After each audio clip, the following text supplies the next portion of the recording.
Well, at last it's arrived, the Rapido Trains Advanced Passenger Train Experimental. I bought this one from them, and I went for the sound version. Well, it came well packaged. Here's the next box, and inside that protective sleeve, here comes the next box. Well, it looks like we're nearly there. A few more bits of packaging to go. It comes with an historical booklet which tells you all about the APT in its past, and in all truth it's a very good and well illustrated document. It is a very, very good read. Also enclosed are 4 spare parts and assembly diagrams. Obviously there's one per module, there being 2 power cars and 2 coaches. There's the certificate, and mine happens to be number 118 of 2000, obviously a limited edition. And then finally inside is the APT Read This, Do Not Go Past Go, Do Not Collect £200 booklet. I've already read this, and it's written in a very, very amusing manner, but there are some very, very serious precautions in here about how to assemble it and what to and what not to do, and warranties and all this sort of stuff. If you buy one of these, please read this booklet first. Otherwise, you'll be left in a right pickle. And then finally, of course, you get the goodies themselves. You get the 2 power cars and the 2 trains. So let's have it out. If I take one power car at a time, and I'll pop this one down out of the way.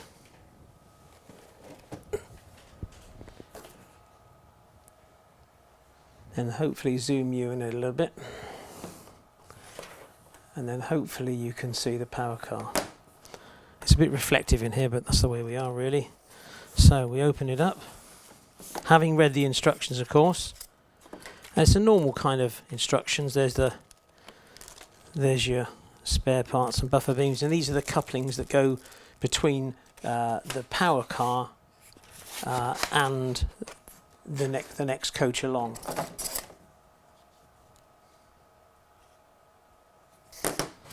So let's take him out of the box.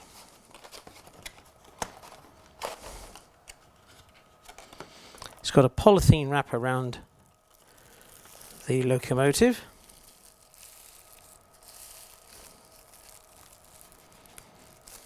In the instructions it mentions about the fragility of it, that all the parts are very how would you say, breakable, I imagine. It's probably the best way of summing it up. So do take this piece rather easily.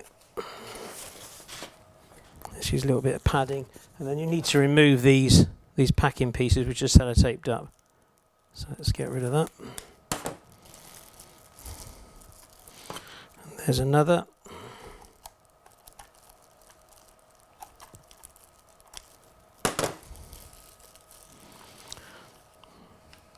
And hopefully you can see there is the beast. Have a quick examine. It's not scratched up at all. All looks intact. Good bogie detail. The back end does look rather fragile, I must confess, but we'll see how that comes on. So there we go. Once carefully unpackaged, we have 2 power cars and 2 coaches. One of the coaches is fitted purely with seats, and it has a bogie on one end, whereas the other coach is the one that's fitted with the telemetry equipment, which has no bogies, which seems strange, and then the 2 power cars. I read in the documentation that one of the power cars has 1 windscreen wiper and the other power car has 2 windscreen wipers, which is prototypical, so there we go. And surprisingly, which I clearly didn't realise, is both of these power cars are powered. I know that you'd expect that, but if you know what I mean. But yes, there is an electric motor in both power cars, so you don't have a trailer car as such, you've both got power cars. In the documentation, it also states that there is I think it's a 12-pin, 2, 4, 6, 8. Yes, there's a 12-pin socket just about here, and this obviously conveys the power through all the bogies to the other end, so the whole thing's work, DCC and the sound and all this kind of stuff works well. I imagine there's one sound chip, but the sound it runs through the coaches to the speaker at the other end. Anyway, we'll try and couple these together and see how we get on the layout. Well, here's the APT on my little exhibition layout called Chadwick TMD. Chadwick's got first radius curves, so this machine may well not go right around this, but the main thing is to put it on there, flash it up, listen to the sounds, give it a go up and down, and then put it on the club layout. So I'll try and put it together and see how I get on. Reading the manual, the manual is very explicit, and it shows you about the two floors on the next, as in floor, as in FLOOR, as opposed to a floor in the design, and you can see hopefully where my finger is now. There's a beige floor on top and a grey floor below. Well, this section, which they call the pancake, goes between those two, and you have to lift up the coach and fit these two together. And hope it clicks. So I'll do this in real time, hopefully. Let's have a little look. So you put these two together, offer this end up, and then slide it in, and then there should be a little click, which there isn't. Let me just pull those apart. Oh. And I think we're done. That was quite simple. Put the front bogie back on.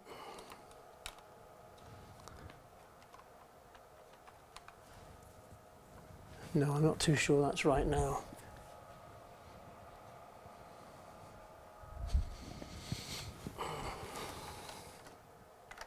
No, it isn't. So we try again.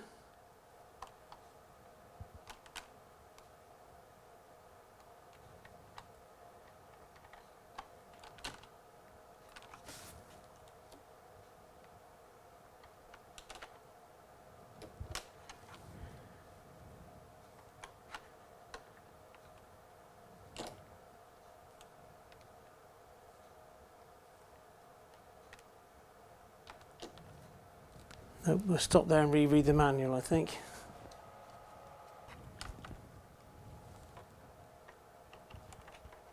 And of course, I'm petrified about wrecking my brand new train.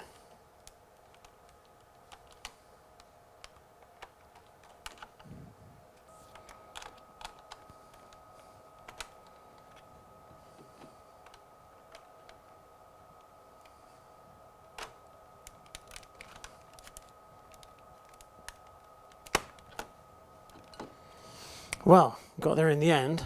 It just takes a little bit more force than you think you need to use, but we have got there.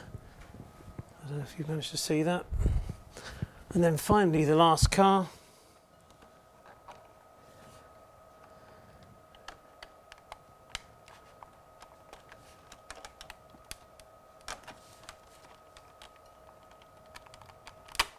And there we go.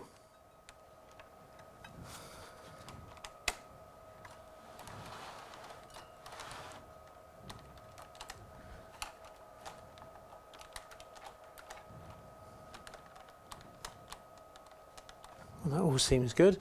And then there are 3 joiners to go between the coaches. So they should just simply click into place. 1.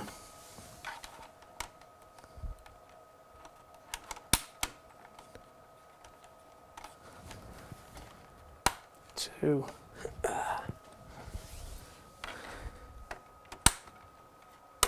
3. And hopefully, voila, we should have our APT ready to go. Here, little beauty. So at long last, here it is, assembled and put on the layout, remembering that Chadwick is just a small exhibition layout. It's only 12 foot long by 3 foot wide, so it uses first radius curves. So as a small tail chaser, we're really not going to see the benefit of this. I will try and put it around the first radius curve and see what happens. But there we go. So let's do a little close-up of the beast. Turn track power on, and the coach lights will come on straight away, as you can see. And headlights.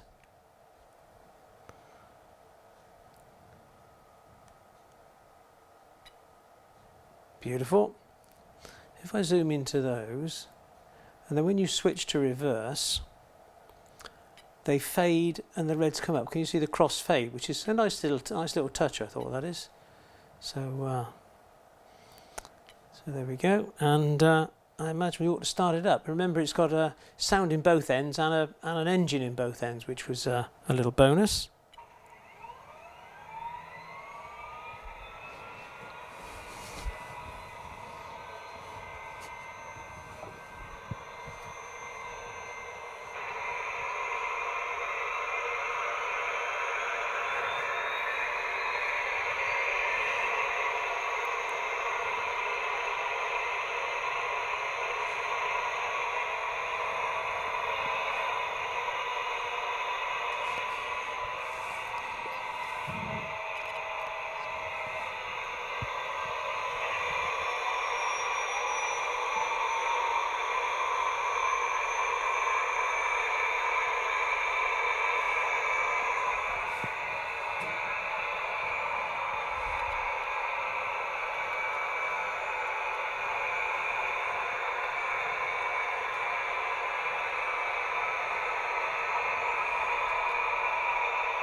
Seems quite responsive, seems good to go.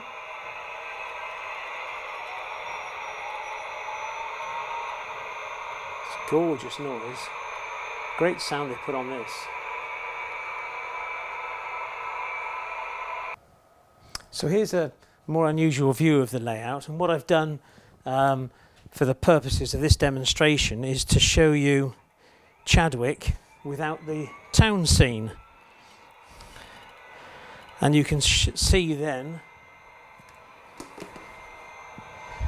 the repercussions of putting this APT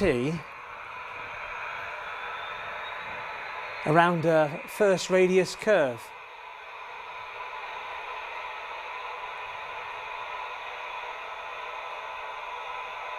Let's see if I can show you.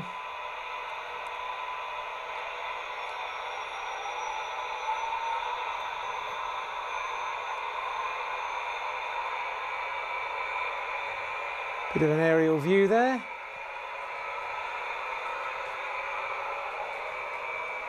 So off she goes into the first radius curve at the far end, and then at this end you'll see how horrifically tight it is. And if you watch the nose of it as it comes out and see how far the nose swings out.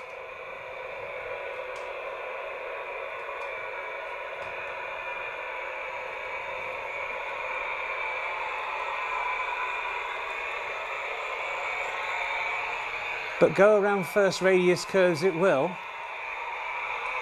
Beautiful. So I might just take this along to when I do an exhibition anyway. I thought I'd only be able to use it on a club day.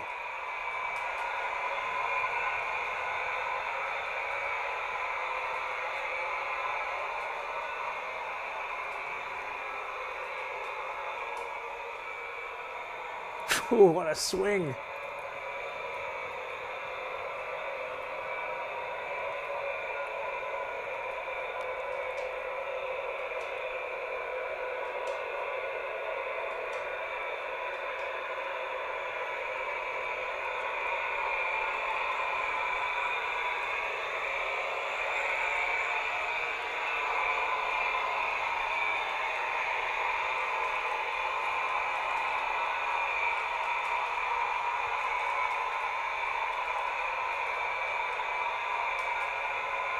And as it goes into as the back end goes into this tunnel, you can really see it swing out.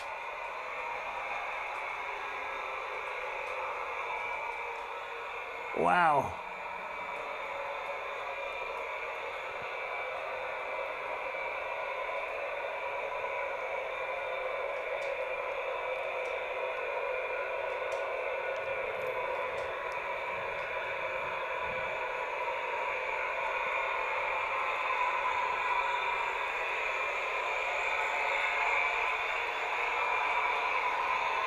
Still, for an exhibition tail chaser, I'm sure it'll bring something else to the exhibition. Looks quite good.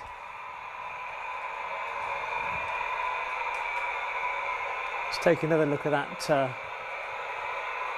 that swing.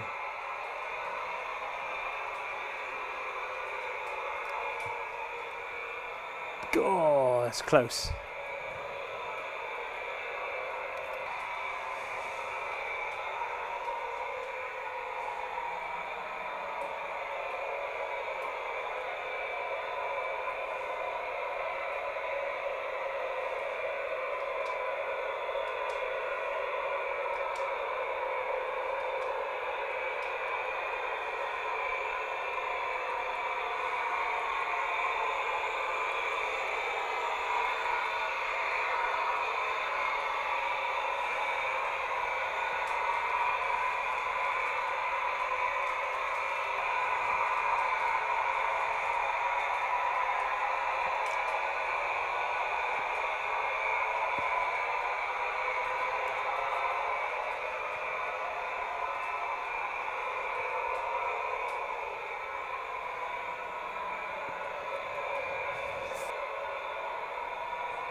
Well, I ought to finish with an opinion, so what do I think of it? I think it's a wonderful piece of engineering, and Locomotion and Rapido should be congratulated for what they've produced.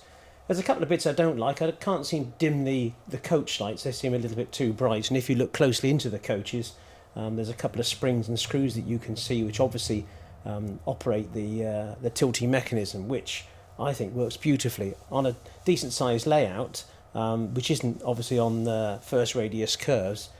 This is going to be a great performer. Sadly, on this little layout, I haven't been able to turn the speed up too much, just in case it goes careering off the back. But in summary, it's a great locomotive, well worth the money, and I suggest if you can get one, you do. There we go. Thank you very much. Thanks for watching, and please like and subscribe. Thanks a lot. Bye-bye.